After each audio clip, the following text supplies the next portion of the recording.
প্রিয় ভাই বোনেরা, আসসালামু আলাইকুম। আমি তোফায়েল আহমেদ। আমার এই নতুন জার্নিতে আপনাদের সবাইকে স্বাগত জানাচ্ছি। দেশে বর্তমান ভয়াবহ বন্যা পরিস্থিতি সম্পর্কে আপনারা সবাই অবগত আছেন। এই বন্যার কারণ সম্পর্কে আমরা অনেক তর্ক-বিতর্ক করতে পারি। কিন্তু ফ্যাক্ট হচ্ছে প্রতি বছরই বাংলাদেশের কোনো না কোনো জেলায় এই বন্যা দ্বারা আক্রান্ত হয়। আমরা আল্লাহ তাআলার কাছে দোয়া করি তিনি যেন আমাদেরকে এই বিপদ থেকে রক্ষা করেন এবং মানুষের সম্মিলিত এবং স্বতঃস্ফূর্ত প্রচেষ্টায় আমরা যেন এই দুর্যোগ কাটিয়ে উঠতে পারি। আজ আমি আপনাদের কল্পনা জগৎকে নূহ আলাইহিস সালামের যুগে ফিরিয়ে নিতে চাই। নূহ আলাইহিস সালামের জাতি কেন ধ্বংস হয়েছিল আসুন সেই ইতিহাস একটু নড়াচড়া করে দেখি। বলা হয় আদম আলাইহিস সালামের প্রায় 1000 বছর পরে নূহ আলাইহিস সালাম এই পৃথিবীতে এসেছিলেন এবং 50 বছর পরে তিনি নবী হয়েছিলেন। নবুয়তপ্রাপ্ত নূহ আলাইহিস সালাম তার জাতির কাছে ফিরে আসলেন এবং এই কথাই শুধু প্রচার করতে থাকলেন যে বলো আল্লাহ এক ও অদ্বিতীয়, তিনি ছাড়া কোনো মাবুদ নেই, ইবাদত পাওয়ার যোগ্যতা একমাত্র তারই। আল্লাহ তাআলা বলেছেন নূহ আলাইহিস সালাম এই পৃথিবীতে 50 কম 1000 বছর বেঁচে ছিলেন। নূহ আলাইহিস সালাম তার জাতির কাছে যখন আল্লাহ তাআলার একত্ববাদ প্রচার করলেন তখন সম্প্রদায়ের লোকেরা বলল, হে নূহ, তুমি তো ইতিপূর্বে আমাদের সাথে চলাফেরা করলে, খাওয়া দাওয়া করলে, হাটে বাজারে গেলে, তুমি হঠাৎ করে কখন তুমি নবী হয়ে গেলে? তুমি কি নেতা হতে চাও? নূহ আলাইহিস সালাম জবাব দিলেন, আমি তোমাদের কাছে কোনো পারিশ্রমিক চাই না, আমার পারিশ্রমিক তো একমাত্র আল্লাহর কাছে। এভাবে নূহ আলাইহিস সালাম তার জাতিকে প্রায় 1000 বছর শুধু একটা কথাই বোঝানোর চেষ্টা করেছেন, হে সম্প্রদায়, হে আমার সম্প্রদায়, বলো আল্লাহ এক ও অদ্বিতীয়, আল্লাহ ছাড়া আর কারো ইবাদত পাওয়ার যোগ্যতা নাই।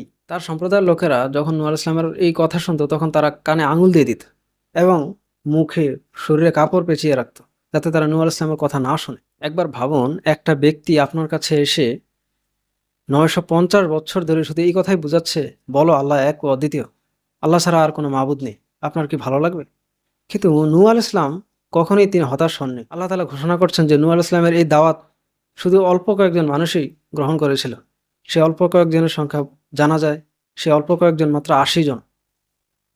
950 বছরে নূহ আলাইহিস সালাম মাত্র 80 জনকে আল্লাহর পথে আনতে পেরেছিলেন। নূহ আলাইহিস সালাম তার সম্প্রদায়কে দিনে এবং রাতে, প্রকাশ্যে ও গোপনে আল্লাহ তাআলার বাণী প্রচার করতে থাকলেন। আল্লাহ তাআলার একত্ববাদ তাদেরকে বোঝানোর চেষ্টা করেছেন। নূহ আলাইহিস সালামের সম্প্রদায়ের লোকেরা বলল, হে নূহ, তুমি যে আমাদেরকে বলো আল্লাহর ইবাদত না করলে এই আযাব আসবে, তাহলে তুমি যদি সত্যবাদী হও তাহলে ওই আযাব নিয়ে আসো আমাদের উপরে। নূহ আলাইহিস সালাম বললেন, এই জ্ঞান তো একমাত্র আল্লাহর কাছেই রয়েছে। তার সম্প্রদায়ের লোকেরা আবার বলল, হে নূহ, তুমি যদি ক্ষান্ত না হও তাহলে আমরা তোমাকে পাথর মেরে হত্যা করব অথবা তোমাকে দেশ থেকে বহিষ্কার করব।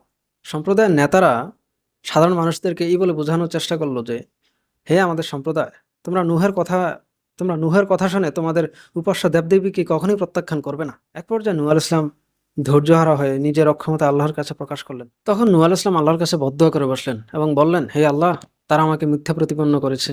তুমি তাদেরকে, এই কাফের সম্প্রদায়কে একটাকে তুমি ছেড়ে দিও না। যদি তুমি তাদেরকে ছেড়ে দাও তাহলে তারা তোমার বান্দাদেরকে পথভ্রষ্ট করে ছাড়বে এবং শুধু পাপাচারী জন্ম দিতে থাকবে। আল্লাহ তাআলা নূহ আলাইহিস সালামের এই দোয়াকে কবুল করলেন এবং বললেন যে, হে নূহ, তুমি আমার চোখের সামনে একটি নৌকা তৈরি করো। বলা হয় ওই নৌকার উচ্চতা ছিল 30 হাত এবং প্রস্থ ছিল 50 হাত, আর দৈর্ঘ্য সেটা 50 থেকে 2000 হাত পর্যন্ত। আল্লাহ তাআলাই ভালো জানেন এই নৌকা তাহলে কত বড় ছিল। নূহ আলাইহিস সালাম যখন এই নৌকা বানাতে লাগলেন, সম্প্রদায়ের লোকেরা ঠাট্টা বিদ্রূপ করে বলল, হে নূহ, তুমি কি মরুভূমিতে নৌকা চালাবে নাকি? তখন নূহ আলাইহিস সালাম বলেন, অচিরে তোমরা জানতে পারবে আমি কেন এই নৌকা বানাচ্ছি। যখন আল্লাহর নির্দেশ আসলো তখন আগুনের চুলা থেকে পানি উতলানো শুরু করলো এবং আকাশ থেকে অঝোর ধারায় বৃষ্টি পড়া শুরু করলো। এই নিচের পানি এবং উপরের পানি মিলে এমন এক পরিস্থিতি তৈরি হলো, আল্লাহর নির্দেশ মতো ওই নৌকাতে প্রত্যেক প্রাণী থেকে এক জোড়া করে নিলেন এবং যারা ঈমান এনেছিল তাদেরকে তিনি নৌকায় উঠালেন। নূহ আলাইহিস সালাম নৌকায় ওঠার পরে তার পুত্র কেনানকে বললেন, হে কেনান, তুমি নৌকায় উঠো এবং আল্লাহর কাছে তওবা করো, তিনি অবশ্যই ক্ষমাশীল এবং দয়ালু। নূহ আলাইহিস সালামের ছেলে বলল, আমি ওই পাহাড়ে গিয়ে আশ্রয় নেব এবং পাহাড় আমাকে বন্যা থেকে রক্ষা করবে। তখন নূহ আলাইহিস সালাম বললেন, আজ তোমাকে রক্ষা করার কেউ নেই। তখন একটা বিশাল পাহাড় সম একটি ঢেউ এসে দুই বাপ এবং ছেলেকে আলাদা করে ফেলল। নূহ আলাইহিস সালামের ছেলে পানিতে ডুবে মারা গেল। এই মহাপ্লাবন 40 দিন পর্যন্ত ছিল। তারপর নূহ আলাইহিস সালামের এই নৌকা গিয়ে থামে জুদি পাহাড়ে। মুসলমানরা বেঁচে যায় এবং সমস্ত কাফের ধ্বংস হয়। আল্লাহ তাআলা কোরআনের এক জায়গায় বলেছেন, আমি নূহের পরে অনেক সম্প্রদায়কে ধ্বংস করে দিয়েছি। এই কথার মাধ্যমে আমরা জানতে পারি যে নূহ আলাইহিস সালামের আগে আল্লাহ তাআলা কোনো জাতিকে এভাবে ধ্বংস করেননি। কেবল নূহ আলাইহিস সালাম থেকেই অন্যান্য জাতিকে ধ্বংস করা শুরু করেছেন। তার মানে নূহ আলাইহিস সালামের আগে আর কোনো জাতি আল্লাহর সাথে শিরক করেনি। আল্লাহ তাআলা নূহের সম্প্রদায়কে 950 বছর সুযোগ দিয়েছিলেন, কিন্তু তারা সেই সুযোগ কাজে লাগায়নি। তারা নূহ আলাইহিস সালামের দাওয়াতকে কবুল করেনি। সামান্য কিছু লোক, সামান্য কিছু সংখ্যক ছাড়া আর কেউ নূহ আলাইহিস সালামের প্রতি ঈমান আনেনি। এই মহাপ্লাবনের একমাত্র কারণই হচ্ছে আল্লাহ তাআলার সাথে শিরক করা। আল্লাহ তাআলা মুহাম্মদ সাল্লাল্লাহু আলাইহি ওয়াসাল্লামকে বললেন, হে নবী, আপনি ইতিপূর্বে এই ঘটনা জানতেন না। আমি তাদের সাথে কি করেছি এই খবর রাখার জন্য আমিই যথেষ্ট।